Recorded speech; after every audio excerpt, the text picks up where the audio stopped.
The November rain fell like tears from a steel-gray sky, turning the cemetery paths to mud and soaking through Elena Castellanos' black dress until the fabric clung to her swollen belly. At 34 weeks pregnant, every step felt like carrying the world. But she forced herself to stand upright beside her father's casket, one hand pressed against her lower back, the other resting protectively on the daughter who would never meet her grandfather. Rafael Castellanos had built an empire from nothing, but he died quietly in a hospital room with only Elena holding his hand, whispering promises she wasn't sure she could keep. The pneumonia had taken him in 3 brutal weeks, stealing the man who'd raised her alone after her mother's death, who'd taught her to draft blueprints and dream in concrete and steel, who'd believed she could be anything she wanted despite the world's expectations. Now he was gone, and Elena had never felt more alone. The priest's words blurred together, dust to dust, ashes to ashes, but Elena heard none of it. She was watching her husband of 5 years standing 30 feet away beneath a black umbrella, his Armani suit perfectly pressed, his expression carefully neutral. Marcus Reeves hadn't stood beside her during the service, hadn't held her hand, hadn't offered comfort while they lowered the only family she had left into the ground. Instead, he stood with her. Sienna Hart looked immaculate despite the rain, her honey blonde hair protected by Marcus's umbrella, her hand resting possessively on his arm. At 28, she was everything Elena used to be, before pregnancy had transformed her body slender, polished, perfectly put together. The junior partner at Marcus's law firm wore a respectful black dress that somehow managed to be both appropriate and devastating, cut to emphasize everything Elena no longer had. Elena caught Sienna's eye across the mourners, and the younger woman smiled, not a sympathetic smile. Not the kind expression you'd give a grieving daughter. It was a smile of pure triumph, the kind that said, "I won." If you're enjoying this story so far, don't forget to hit the like button and subscribe. Drop a comment telling me where in the world you're watching from. I love hearing from you. The priest finished his blessing, and people began to disperse, murmuring condolences as they passed. Elena accepted their words with numb politeness, her mind struggling to process that her father was really gone. "Mrs. Castellanos, I'm so sorry for your loss. Your father was a remarkable man. If there's anything we can do." Each phrase felt hollow, meaningless, words people said because silence felt worse. Marcus approached, as the crowd thinned, his Italian leather shoes somehow spotless despite the mud. Sienna remained at his side, her presence a deliberate insult at a funeral, a statement about who mattered now. "Elena," Marcus said, his voice carrying the professional tone he used in courtroom depositions. "We need to talk." "Not here." Elena's voice came out hoarse from crying. "Not now, Marcus, please. Actually, this is the perfect time." He reached into his jacket and pulled out a manila envelope, the same kind that held legal documents, the same kind that destroyed lives with bureaucratic efficiency. "I've been trying to find the right moment, but there never seems to be one, so I decided to just be direct." Elena stared at the envelope, her mind refusing to accept what was happening. "What is this?" "Divorce papers." Marcus handed them to her with the casual indifference of someone passing a business card. "I've already signed them. You'll find everything very straightforward. California's a no-fault state, so this should be simple." The words didn't make sense. Elena looked down at the envelope in her shaking hands, rain spattering across the paper, then up at her husband's face, searching for some sign that this was a nightmare, that grief had distorted reality. "You're divorcing me," she whispered. "At my father's funeral. The timing isn't ideal, but we've been growing apart for months." Marcus spoke as if he were explaining a routine legal matter to a client. "Sienna and I have been seeing each other, and we've decided to move forward with our relationship. She's pregnant, Elena. 4 months. We're going to be a family." The rain fell harder, and Elena felt each drop like a physical blow. Around them, the few remaining mourners were beginning to notice, heads turning, whispers starting. Her father's grave was still open, the coffin visible in the muddy hole, and Marcus was standing here destroying what remained of her life. Sienna stepped forward, her hand moving to her own belly in a gesture that mirrored Elena's protective stance. "I know this is difficult," she said, her voice carrying false sympathy that made Elena's stomach turn. "But Marcus and I didn't plan this. Sometimes love just happens." "Love," Elena repeated, the word tasting like ash. "You call this love? We call it honesty." Marcus's jaw tightened with impatience. "You and I stopped being partners a long time ago, Elena. You became obsessed with your father's care. With the pregnancy. With everything except our marriage. Sienna reminds me what it's like to feel alive." Elena looked at Sienna's flat stomach, at the claim of 4 months pregnant that showed no visible evidence, at the way Marcus's hand rested on her waist with casual ownership. She thought about her own body, swollen and uncomfortable, about the stretch marks and exhaustion and the way she'd stopped recognizing herself in mirrors. "I've been taking care of my dying father," she said, her voice gaining strength despite the trembling. "I've been growing your child. Those aren't excuses, Marcus. Those are responsibilities.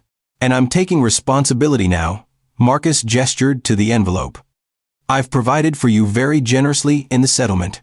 The condo on Wilshire, spousal support for 2 years, child support according to state guidelines. You'll be comfortable, Elena. You just won't be my problem anymore." The cruelty of his words hit her like a slap. 5 years of marriage, 5 years of believing she'd found someone who loved her for herself rather than her father's shadow, reduced to a problem he was solving with legal documents and financial calculations. "Your problem," Elena whispered. She wanted to scream, to rage, to demand how he could be this heartless while her father's body was still being lowered into the ground. But grief and exhaustion had stolen her fight, leaving only hollow disbelief. Sienna leaned closer to Marcus, her smile sharpening. "We've already found a wonderful house in Calabasas. 4 bedrooms, perfect for starting our family.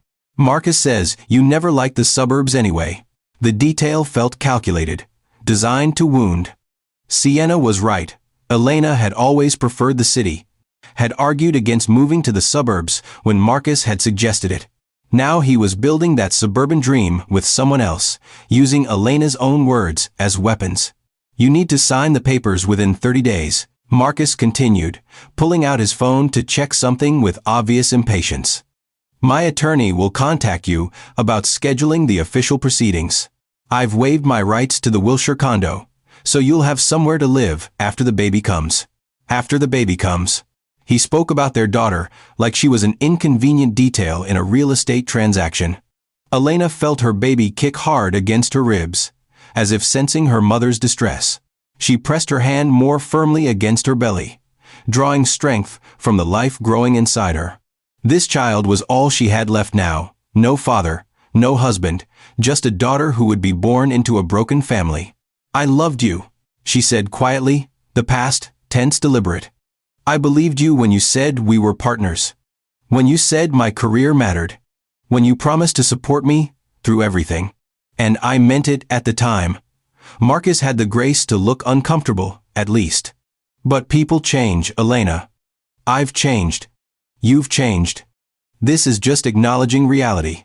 Sienna's hand slid from Marcus's arm to his hand, fingers interlacing with visible possession. "Sometimes the kindest thing is to be honest about when something's over. You'll thank us eventually." The condescension in her voice made Elena's vision blur, with tears she refused to shed in front of them. Thank them. For abandoning her while she was pregnant and grieving. For humiliating her at her father's funeral. For destroying every promise they'd made to each other. "Get away from me," Elena said, her voice low and dangerous. "Both of you.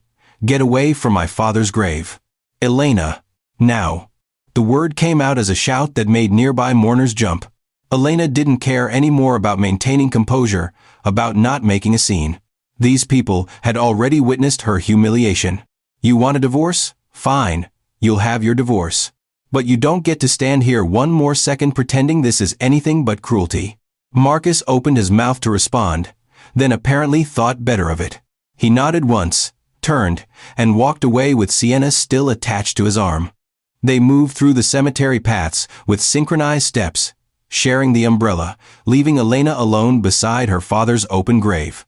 The remaining mourners dispersed quickly, uncomfortable with the drama they'd witnessed, offering rushed condolences as they fled. Elena stood frozen in the rain, the divorce papers clutched against her chest, watching the grave diggers begin their work of filling in the hole that held her father.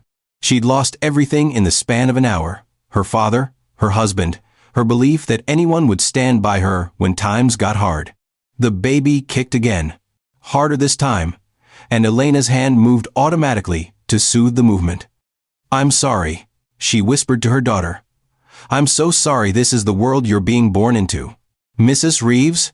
Elena turned to find a man standing a respectful distance away, holding a large black umbrella. He was tall, maybe 6'2", with silver threading through dark hair and the kind of face that suggested intelligence and patience in equal measure.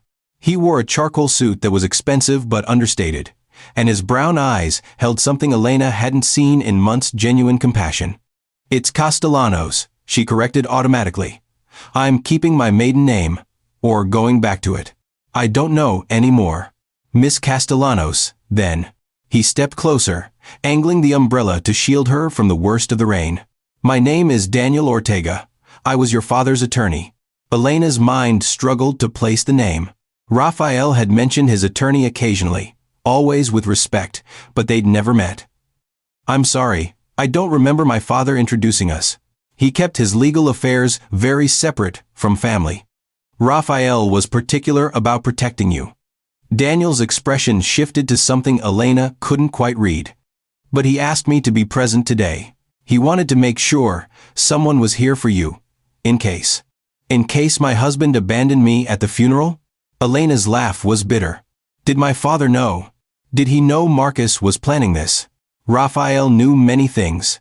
Daniel glanced toward the grave, where workers were efficiently replacing the earth, erasing the physical evidence of the day's ceremony. "He was a very astute man, Miss Castellanos.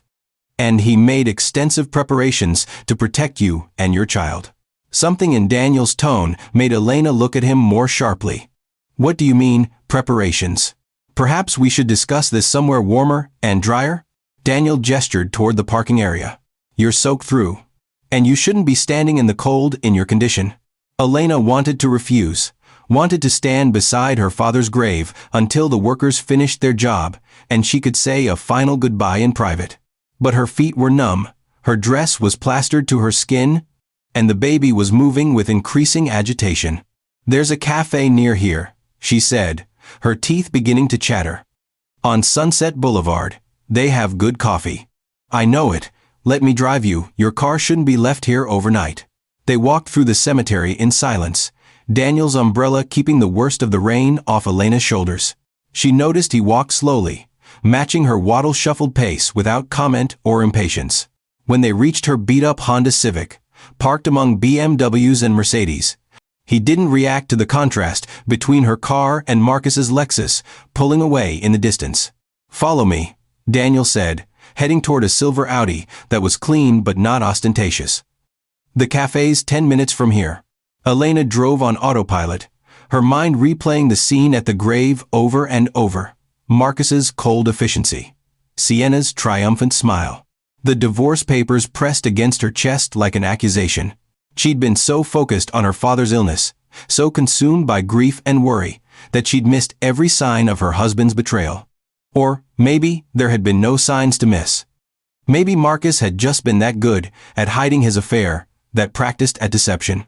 The cafe was a small Portuguese place her father had loved, with blue tiles and strong espresso and pastries that tasted like childhood. Elena sank into a corner booth, too exhausted to care about the water dripping from her clothes onto the vinyl seat. Daniel ordered coffee for himself and herbal tea for Elena without asking what she wanted, somehow knowing she couldn't drink caffeine while pregnant. When the server brought their drinks along with a plate of pastis de nata, her father's favorite, Elena felt tears threatening again. "Rafael would come here every Sunday after church," Daniel said gently. "He'd order these pastries and tell me about your latest project. The community center in Boyle Heights, the affordable housing development in Echo Park. He was very proud of you." "He shouldn't have been." Elena wrapped her hands around the warm mug, trying to stop shaking. I wasted my degree working for firms that didn't value my ideas. I married a man who sees me as a problem to solve. I'm about to be a single mother with no job and no family. That's not entirely accurate. Daniel pulled a leather folder from his briefcase, setting it on the table between them. Miss Castellanos, your father asked me to handle his estate.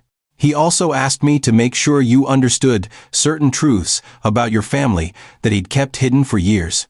Elena looked at the folder, fear mixing with curiosity. What truths? The truth that Rafael Castellanos wasn't just a successful architect who ran a small firm in Los Angeles. Daniel opened the folder, revealing documents Elena didn't understand.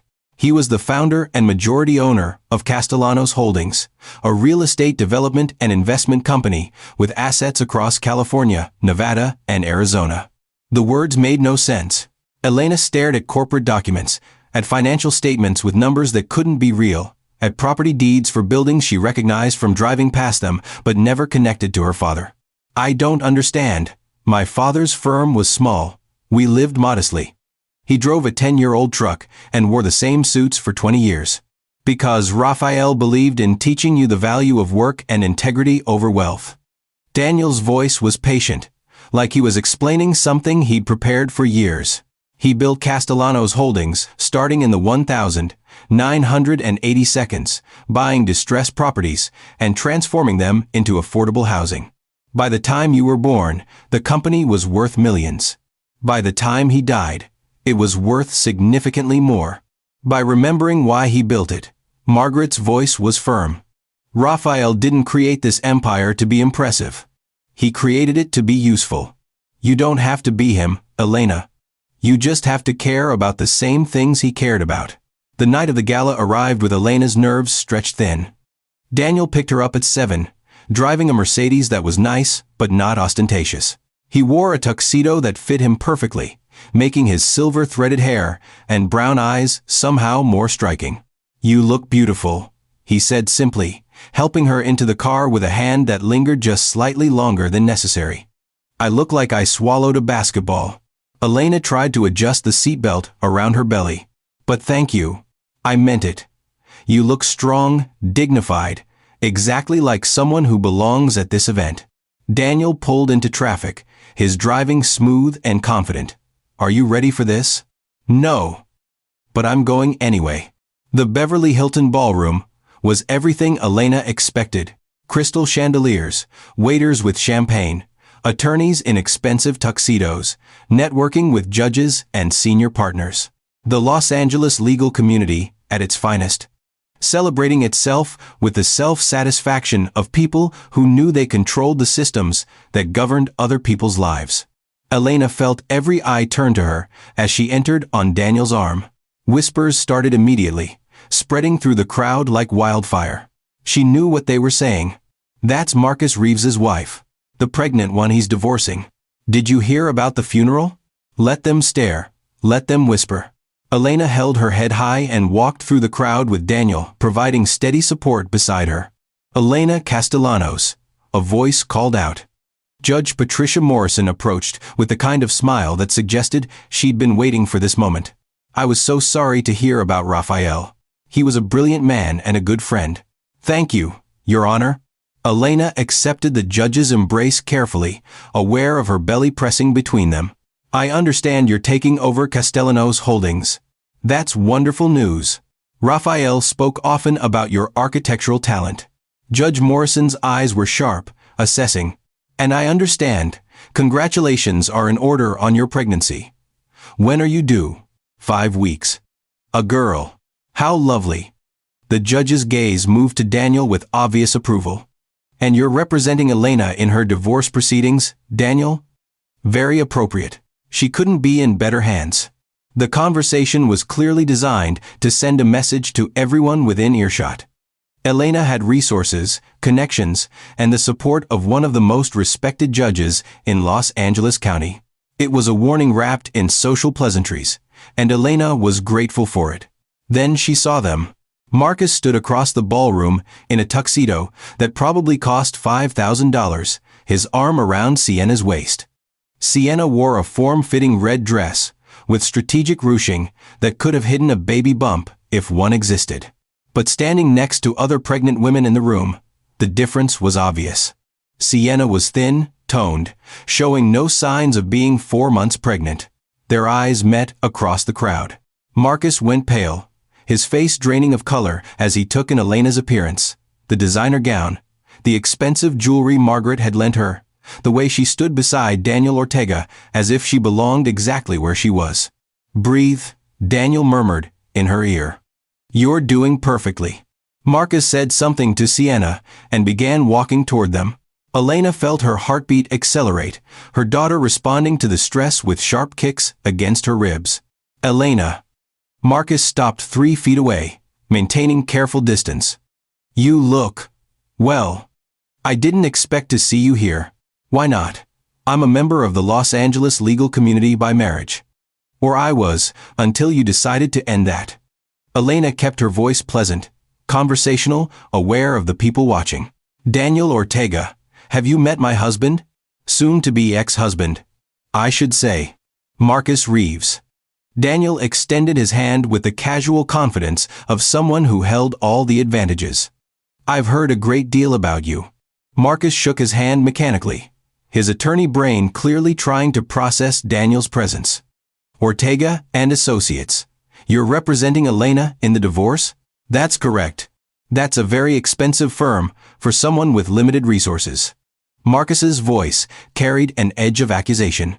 "Elena's resources are none of your concern anymore." Daniel's tone remained pleasant, but steel lurked underneath. "Though I'm sure we'll have plenty of time to discuss her financial situation during discovery." Sienna appeared at Marcus's elbow, her hand moving to her supposedly pregnant belly in an instinctive gesture that looked practiced. "You must be the wife. How brave of you to come tonight." Elena studied the other woman up close for the first time since the funeral. Sienna was beautiful, there was no denying that, but her beauty had a manufactured quality. Perfect makeup, perfect hair, perfect dress designed to create an illusion. "And you must be the mistress." Elena's voice was calm, almost friendly. "Congratulations on your engagement. I saw the announcement online. How far along did you say you were?" 4 months. Sienna's hand remained on her flat stomach. "It's still early, but we're thrilled." 4 months. So you'd be, what, 16 weeks? Elena tilted her head, her architect's brain calculating automatically. "That's usually when women start showing, especially with a first pregnancy. My doctor said most women gain 10 to 15 pounds by that point." The color drained from Sienna's face. Around them, people were listening now. Society's gossips, tuning in to what was becoming a very interesting conversation. "Every pregnancy is different," Sienna said defensively. "Of course, though I have to say, you look amazing for 16 weeks. I was exhausted and bloated at that stage. What's your secret?" Marcus stepped between them, his expression tight with warning. "Elena, this isn't appropriate." "You're right," Elena interrupted smoothly. "It's not appropriate to discuss pregnancies at a gala. Just like it wasn't appropriate to serve divorce papers at a funeral. But here we are, all being inappropriate together." Judge Morrison appeared at Elena's elbow, her timing perfect. "Elena, I wanted to introduce you to Judge Waverly from Family Court. She's very interested in meeting Rafael's daughter." "Of course, Your Honor." Elena turned to Daniel. "Shall we?" As they walked away, Elena heard Sienna's urgent whisper. "She knows. Marcus. She knows something. Good. Let them panic. Let them wonder what Elena had discovered, what evidence she held, what was coming for them." Elena felt the world tilt beneath her. How much more? The estate has been appraised at approximately $700 million.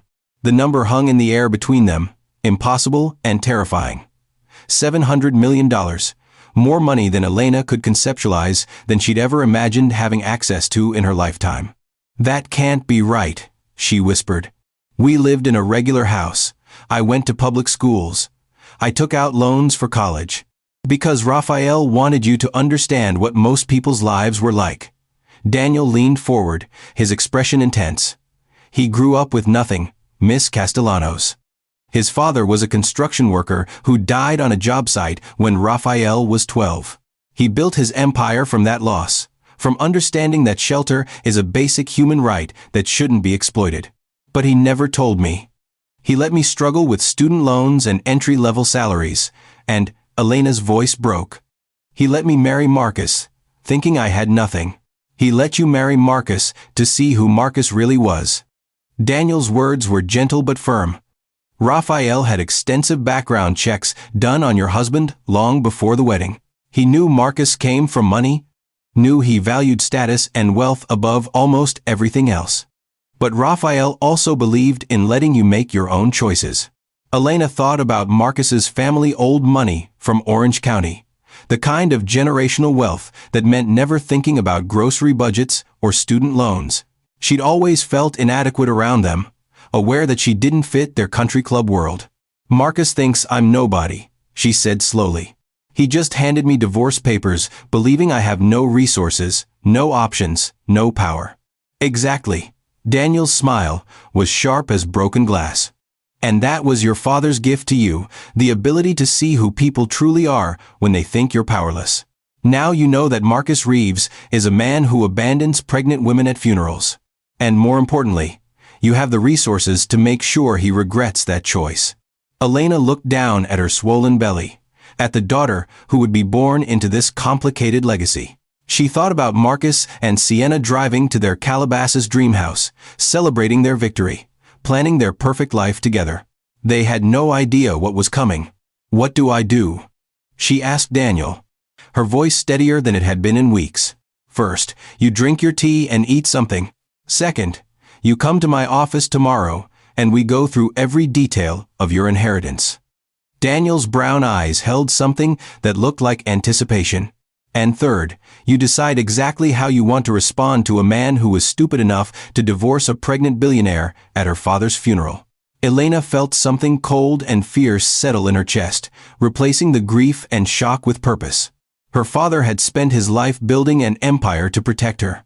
Marcus had spent 30 minutes destroying her dignity. But he'd made one fatal mistake. He'd assumed that Elena Castellanos, alone and pregnant and grieving, was someone who could be discarded without consequences. He was about to learn how wrong he'd been. Part 3. Elena woke to her daughter's aggressive gymnastics at 3 a.m., a nightly ritual that had become strangely comforting in the week since her father's funeral. She lay in the darkness of the Wilshire condo's master bedroom, one hand on her belly, feeling the distinct outline of a foot pressing against her ribs. "You're going to be a fighter," she whispered to her daughter, "just like your grandfather." The apartment felt different now, that she understood what it represented. Marcus had thought he was being generous by letting her keep it in the divorce settlement, a $600,000 condo in a decent neighborhood, enough to raise a child without hardship. He had no idea the building itself was owned by Castellanos Holdings, that Elena's father had purchased the entire complex 5 years ago as part of his affordable housing portfolio. Marcus had graciously allowed her to keep something she already owned. The irony would have been funny if it didn't hurt so much. Elena's phone buzzed on the nightstand. A text from Daniel. "Can't sleep either. Check your email." Margaret sent the Q3 reports. She smiled, despite the hour. Daniel had become a constant presence over the past week, walking her through financial statements and property reports, explaining her father's investment philosophy with patient detail. He never pushed, never rushed, never made her feel stupid for asking questions about an industry she was still learning. He also never mentioned his own story, though Elena had started piecing it together from things Margaret said. A wife lost to cancer 5 years ago, no children. A life built around work because going home to an empty house was too painful. Elena understood that kind of pain now. She opened her laptop and pulled up the quarterly reports Margaret had prepared. Castellanos Holdings had generated $11.7 million in revenue over the past 3 months, with operating costs deliberately kept at 60% to maintain below-market rents. The profit margin was lower than it could be, but the social impact was extraordinary: 0 evictions, 98% occupancy, waiting lists for every property. Her phone rang. Daniel, calling at 3 a.m., without apology. You're really looking at spreadsheets in the middle of the night. His voice carried warm amusement. I'm 35 weeks pregnant. Sleep is a theoretical concept. Elena shifted to ease the pressure on her bladder, a constant companion now. Besides, these numbers are fascinating. My father was making less profit than he could have, but housing 3 times as many families. That was Rafael's entire philosophy. Maximum impact, sustainable profit, zero exploitation. She heard the sound of papers rustling through the phone. Which brings me to why I'm calling. Marcus's attorney filed a motion this morning requesting expedited proceedings. He wants the divorce finalized within 60 days. Elena felt her stomach clench, and not from pregnancy. Why the rush? My guess? He wants to marry Sienna before she starts showing. 4 months pregnant means she should be visibly pregnant by now, which creates a timeline problem if she's actually lying. Have we confirmed that yet? Our investigator followed her to 3 separate doctor's appointments this week. None of them were to an OB/GYN. One was a dermatologist, one was a personal trainer, and one was a boutique that specializes in photo editing services. Elena sat up straighter, ignoring her daughter's protest at the movement. Photo editing. Apparently, you can pay to have your social media photos edited to show a baby bump. Very realistic, very convincing, very popular with influencers who want to fake pregnancies for attention. Daniel's voice hardened. Sienna Hart has been paying $200 per photo to look pregnant when she's not. The revelation should have felt like victory, but instead Elena just felt tired. So she lied to Marcus about being pregnant to convince him to leave me. That would be my assessment. The question is whether Marcus knows she's lying or if he's being manipulated too. Elena thought about her husband's soon-to-be ex-husband and his calculating nature. Marcus didn't make decisions without analyzing every angle, without weighing costs and benefits. Would he really abandon his pregnant wife based on another woman's claims without verification? He knows, she said quietly. Or at least he suspects. Marcus is too careful to trust someone completely. He would have asked for proof. Then they're both lying, which gives us significant leverage. Daniel paused. Elena, I need to ask you something, and I want you to think carefully before answering. Okay, how far do you want to take this? We can expose the fake pregnancy, destroy Sienna's credibility, make Marcus look like a fool who fell for an obvious con. Or we can wait, let them dig themselves deeper, and hit them with everything when it does maximum damage. Elena looked around the bedroom she'd once shared with Marcus, at the empty closet where his suits had hung, at the bare walls where their wedding photo used to be. She thought about her daughter, who would be born into this mess in just 5 weeks. I want them to face consequences, she said. But I don't want my daughter's first weeks of life consumed by a legal war. Can we do both? Expose them, but do it strategically, so it's over quickly. We can absolutely do both. She could hear the smile in Daniel's voice. In fact, I have an idea. But it requires you to attend a social event this weekend that might be uncomfortable. What kind of event? The Los Angeles Legal Foundation Gala. Black tie, 500 attorneys and judges, all the people who matter in the legal community. Daniel's tone was careful. Marcus will be there with Sienna. They've been very public about their relationship, using the gala to announce their engagement. Elena's breath caught. They're engaged already? We're not even divorced yet. Which is exactly why we want you there. Showing up pregnant and dignified, while Marcus parades his fake pregnant fiancée around will raise questions. Lots of questions. The kind that makes senior partners at law firms very nervous about their reputation. The thought of facing Marcus and Sienna in public, of watching them celebrate while her marriage disintegrated, made Elena's stomach turn. But the thought of hiding, of letting them control the narrative, felt worse. I'll need a dress. At 35 weeks pregnant. Nothing in my closet fits. Margaret already called a designer. She'll meet you tomorrow at 11 with options. Daniel's voice softened. You don't have to do this, Elena. We can fight this battle a dozen other ways. No, you're right. Hiding makes me look weak, like I'm ashamed. I'm not ashamed of being pregnant, of being abandoned, of any of this. Elena felt her daughter kick in agreement. Marcus should be ashamed. Let's make sure everyone at that gala knows exactly what kind of man he is. After they hung up, Elena couldn't fall back asleep. She made chamomile tea and stood at the living room windows, watching Los Angeles wake up in layers, delivery trucks first, then early commuters, finally the full rush of a city in motion. Her phone buzzed again. This time, it was a text from a number she didn't recognize. "We need to talk. I know what you're planning, and it won't work. Sienna." Elena stared at the message, her heart rate increasing. How did Sienna get her number? What did she think Elena was planning? Before she could respond, another text arrived. "Marcus deserves better than a wife who trapped him with a pregnancy. You're pathetic, clinging to a man who doesn't love you. Let him go." The cruelty was so casual, so confident. Elena thought about responding, about defending herself, about pointing out the irony of being called pathetic by a woman faking a pregnancy to trap the same man. But Daniel's voice echoed in her mind. Let them dig themselves deeper. She deleted both texts without responding. The designer Margaret sent was a tiny Filipino woman named Lourdes, who took one look at Elena's belly and laughed with delight. 35 weeks. You're carrying high, definitely a girl. My sister carried the same way. Everyone keeps telling me that. Elena allowed herself to be measured and draped with fabric samples. How did you know, Margaret? Your father commissioned me to design curtains for his properties 15 years ago. He said every window deserved beauty, even in affordable housing. Lourdes's hands moved with practiced efficiency. When Margaret called and said Rafael's daughter needed a gown for the legal gala, I cleared my schedule. Your father was a good man. The best. Elena felt the familiar tightness in her chest that came whenever someone spoke about her father in past tense. Did you know about his company? About Castellanos Holdings? Not the scope of it, no, but I knew he was special. Lourdes pinned fabric at Elena's shoulder, studying the drape.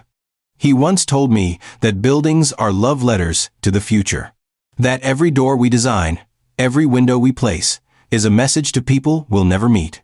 I think about that every time I start a new project. The gown Lourdes created was midnight blue silk that draped elegantly over Elena's pregnant belly, with a neckline that was sophisticated without being revealing. It made Elena look regal, powerful, like someone who belonged in rooms with Los Angeles's legal elite. You look like a queen, Lourdes said, stepping back to admire her work.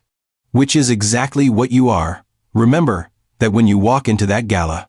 The days leading up to the event blurred together in a haze of legal preparations and property tours. Margaret took Elena to site after site, introducing her to management teams and tenant councils, showing her the reality of the empire she'd inherited. Elena met single mothers grateful for affordable childcare on site, elderly residents whose fixed incomes could finally cover both rent and medication, families who'd been homeless before Castellanos Holdings gave them a chance. This is what $700 million looks like when you care about people more than profit, Margaret said as they toured a building in Inglewood. Your father could have tripled his revenue by raising rents to market rate. Instead, he chose to house 3,000 families who needed someone to believe in them. Elena ran her hand along a railing her father had designed, feeling the smooth wood beneath her palm. How do I live up to that? How do I possibly be worthy of what he built? By remembering why he built it, Margaret's voice was firm. Rafael didn't create this empire to be impressive. He created it to be useful. You don't have to be him, Elena. You just have to care about the same things he cared about. The night of the gala arrived with Elena's nerves stretched thin. Daniel picked her up at 7, driving a Mercedes that was nice but not ostentatious. He wore a tuxedo that fit him perfectly, making his silver-threaded hair and brown eyes somehow more striking. You look beautiful, he said simply, helping her into the car with a hand that lingered just slightly longer than necessary. I look like I swallowed a basketball. Elena tried to adjust the seatbelt around her belly. But thank you. I meant it. You look strong, dignified, exactly like someone who belongs at this event. Daniel pulled into traffic, his driving smooth and confident. Are you ready for this? No. But I'm going anyway. The Beverly Hilton ballroom was everything Elena expected: crystal chandeliers, waiters with champagne, attorneys in expensive tuxedos, networking with judges and senior partners. The Los Angeles legal community at its finest, celebrating itself with the self-satisfaction of people who knew they controlled the systems that governed other people's lives. Elena felt every eye turn to her as she entered on Daniel's arm. Whispers started immediately, spreading through the crowd like wildfire. She knew what they were saying. That's Marcus Reeves's wife. The pregnant one, he's divorcing. Did you hear about the funeral? Let them stare. Let them whisper. Elena held her head high and walked through the crowd with Daniel providing steady support beside her. Elena Castellanos, a voice called out. Judge Patricia Morrison approached with the kind of smile that suggested she'd been waiting for this moment. I was so sorry to hear about Rafael. He was a brilliant man and a good friend. Thank you, Your Honor. Elena accepted the judge's embrace carefully, aware of her belly pressing between them. I understand you're taking over Castellanos Holdings. That's wonderful news. Rafael spoke often about your architectural talent. Judge Morrison's eyes were sharp, assessing. And I understand, congratulations are in order on your pregnancy. When are you due? 5 weeks, a girl. How lovely. The judge's gaze moved to Daniel with obvious approval. And you're representing Elena in her divorce proceedings, Daniel? Very appropriate. She couldn't be in better hands. The conversation was clearly designed to send a message to everyone within earshot. Elena had resources, connections, and the support of one of the most respected judges in Los Angeles County. It was a warning wrapped in social pleasantries, and Elena was grateful for it. Then, she saw them. Marcus stood across the ballroom in a tuxedo that probably cost $5,000, his arm around Sienna's waist. Sienna wore a form-fitting red dress with strategic ruching that could have hidden a baby bump if one existed.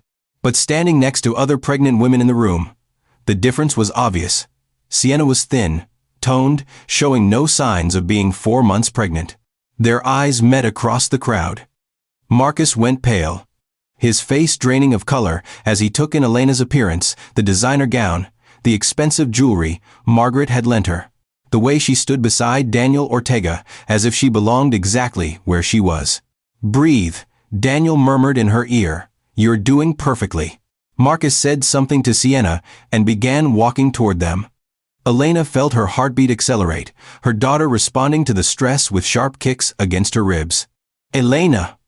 Marcus stopped 3 feet away, maintaining careful distance. You look, well. I didn't expect to see you here. Why not? I'm a member of the Los Angeles legal community by marriage. Or I was until you decided to end that. Elena kept her voice pleasant, conversational, aware of the people watching. Daniel Ortega, have you met my husband? Soon-to-be ex-husband, I should say. Marcus Reeves. Daniel extended his hand with the casual confidence of someone who held all the advantages. I've heard a great deal about you. Marcus shook his hand mechanically, his attorney brain clearly trying to process Daniel's presence. Ortega and Associates. You're representing Elena in the divorce? That's correct. That's a very expensive firm for someone with limited resources. Marcus's voice carried an edge of accusation. Elena's resources are none of your concern anymore. Daniel's tone remained pleasant, but steel lurked underneath. Though I'm sure we'll have plenty of time to discuss her financial situation during discovery. Sienna appeared at Marcus's elbow, her hand moving to her supposedly pregnant belly in an instinctive gesture that looked practiced. You must be the wife. How brave of you to come tonight. Elena studied the other woman up close for the first time since the funeral. Sienna was beautiful, there was no denying that, but her beauty had a manufactured quality. Perfect makeup, perfect hair, perfect dress, designed to create an illusion. And you must be the mistress. Elena's voice was calm, almost friendly. Congratulations on your engagement. I saw the announcement online. How far along did you say you were? 4 months. Sienna's hand remained on her flat stomach. It's still early, but we're thrilled. 4 months. So you'd be, what? 16 weeks? Elena tilted her head, her architect's brain calculating automatically. That's usually when women start showing, especially with a first pregnancy. My doctor said most women gain 10 to 15 pounds by that point. The color drained from Siena's face. Around them, people were listening now, society's gossips tuning in to what was becoming a very interesting conversation. Every pregnancy is different, Siena said defensively.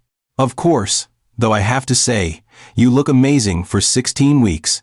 I was exhausted and bloated at that stage. What's your secret? Marcus stepped between them, his expression tight with warning. Elena, this isn't appropriate. You're right, Elena interrupted smoothly. It's not appropriate to discuss pregnancies at a gala. Just like it wasn't appropriate to serve divorce papers at a funeral. But here we are, all being inappropriate together. Judge Morrison appeared at Elena's elbow, her timing perfect. Elena, I wanted to introduce you to Judge Waverly from Family Court. She's very interested in meeting Rafael's daughter. Of course, Your Honor. Elena turned to Daniel. Shall we? As they walked away, Elena heard Siena's urgent whisper. She knows. Marcus, she knows something. Good.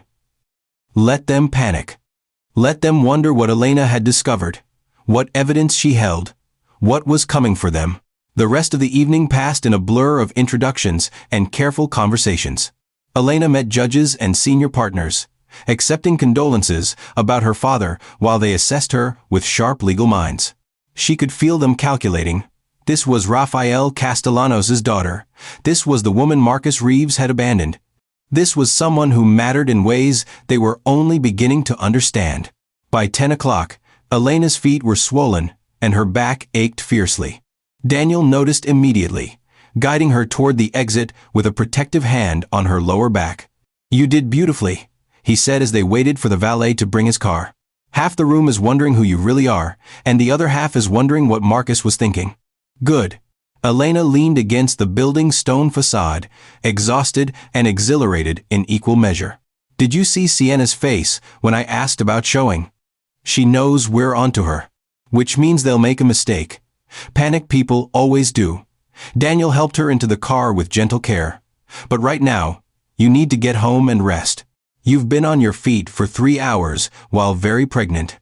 The drive back to the Wilshire condo was quiet, both of them processing the evening. Elena watched the city lights blur past her window, feeling her daughter settle into sleep after the stimulation of the gala. Daniel, she said as they pulled up to her building. Can I ask you something?